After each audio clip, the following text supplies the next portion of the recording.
So today we're going to talk about actions in general in Savage Worlds. There's like I kind of said before, is there's a lot of like rules wide or options wide, but we're going to go just very general, very basic actions that you're going to take in the game and how those will affect the game and sort of help make you a better player. Not everything in Savage Worlds or any other game really needs to be I hit, I miss, I hit, I miss, I hit, I miss, and that's 4 hours and we've done one combat. It's boring. So with that, the first step is the trait roll. Now in Savage Worlds, you have your attributes and you have your skills, if you remember, and those are both considered traits. Anytime you want to do something in the game, and there's doubt what the outcome will be, or you need to see what the success or raise factor is going to be, you're going to make a trait roll.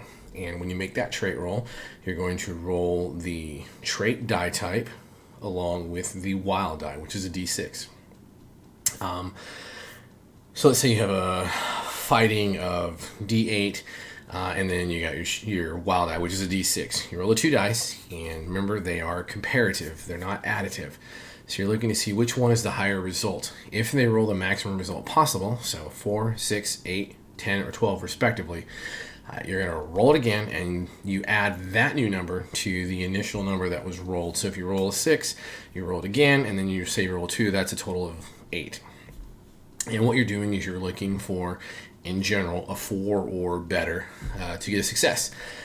And then for every 4 points over that target number, which again is mostly 4, you get what we call a raise. And raises count, specifically in combat. They'll give you extra damage. And then if you're using some combat options, like creative combat as a setting rule, then they can really add to the game, and you're rolling on random tables and things like that, and you're just really adding to the narrative flow of the combat.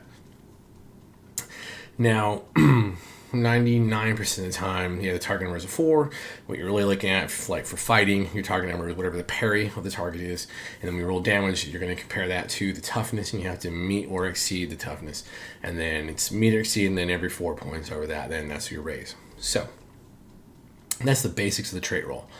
Very straightforward. It's what you want to do. There's going to be modifiers, and again, remember the modifiers are very important in Savage Worlds. A -2 in Savage Worlds is incredibly potent, and a -4 or a +4 or a +2, those are almost guaranteed failures, guaranteed successes, just because of the way the system is. Yes, you can ace and ace and ace and ace and do wonderful. However, it's really like a -4 or +4 is really like rolling with advantage, disadvantage, if you want to think about it in terms of a d20 system. So next up, we'll do about support. Support is when you may, for whatever reason, you may not be able to affect a creature. Like dragons are incredibly tough in Savage Worlds to wound. So you want to land your support, or maybe you're defusing a bomb or taking aim, whatever you have, it doesn't really matter.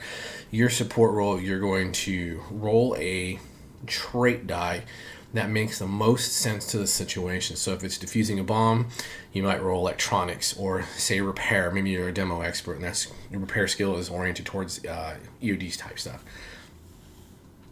So you roll that, and if you roll a success, and this is where your target number is going to be a 4. You roll a success, you're going to give your ally you're trying to support a +1. If you get upgrades, you can give them +2. It's really that simple, and you can't just. A lot of games will be like, "Oh, we're all going to pile on and we're all going to support." All right, well, you don't need 15 hands trying to defuse a goddamn bomb. So that's where GMs are encouraged to be smart about it, and players need to understand, hey, we don't all get to just do the thing. And it's okay to just sit back sometimes. Let's see what's next. The test. So there's a skill called Taunt, and then you can make a test. They have similar effects and a little bit of variable outcomes. With a test, again, you might be in a situation where you might be ineffective against a certain target for a variety of reasons.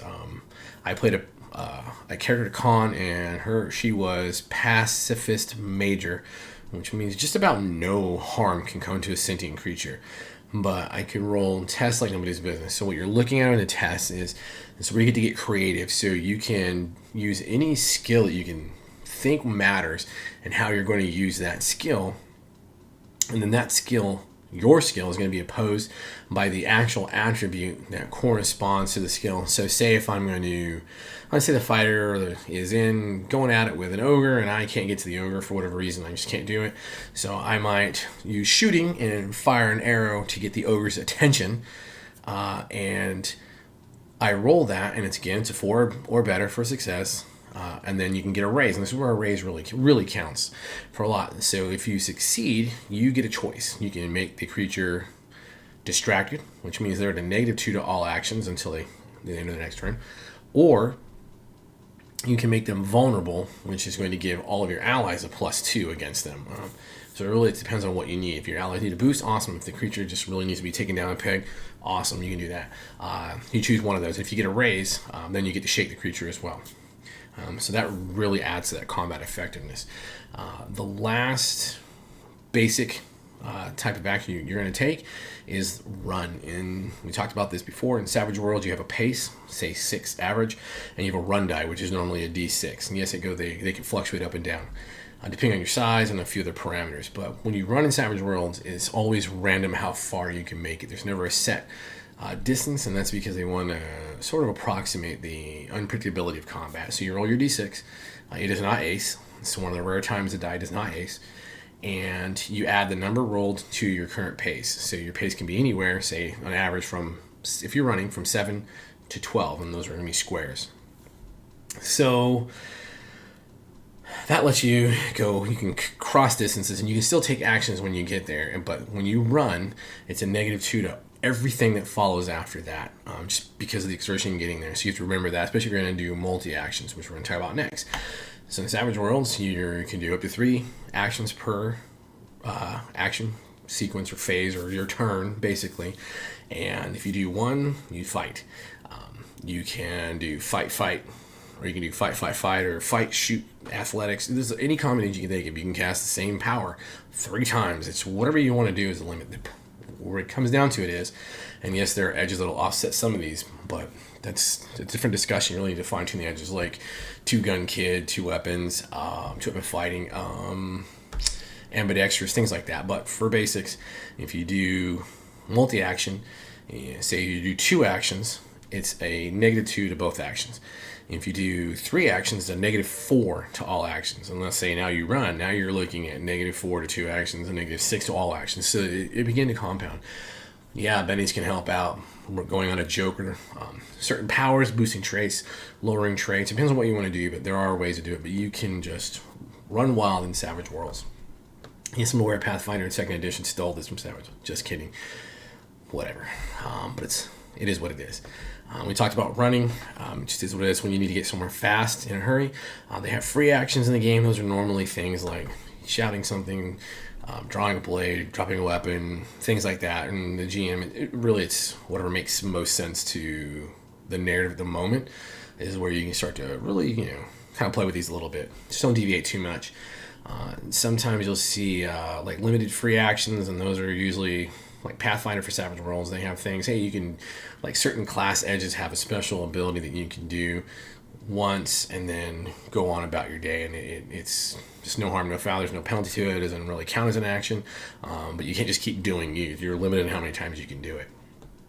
The big thing to remember is always when you're doing these actions is you roll the trait dice, you roll your wild die, and comparative, and then acing, right? So it's when the die explodes, you roll the maximum, you roll again, and keep adding to the die that you rolled, not both dice. Remember, it's always comparative, except for damage, which is additive. The next thing, opposed rolls. So maybe sometimes some powers or trying to persuade someone, intimidate, stealth versus notice, things like that, where you're going to roll your dice and the enemy's going to roll their trait dice. If they're a wild card, they're going to get their extra d6. If they're not, they're going to roll just a basic die.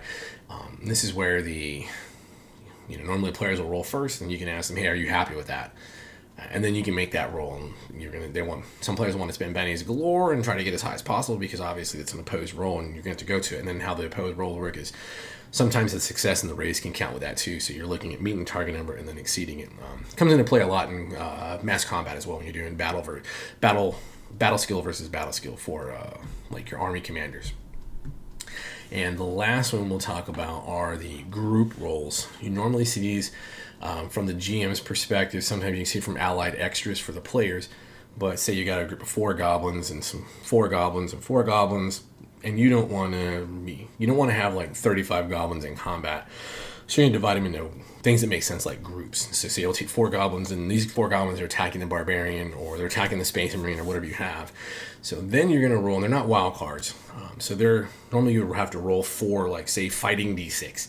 All right, instead of doing that, you're going to roll the d6 straight, and then you're going to roll a wild die for the group, and then that gets to be comparative, just like anything else.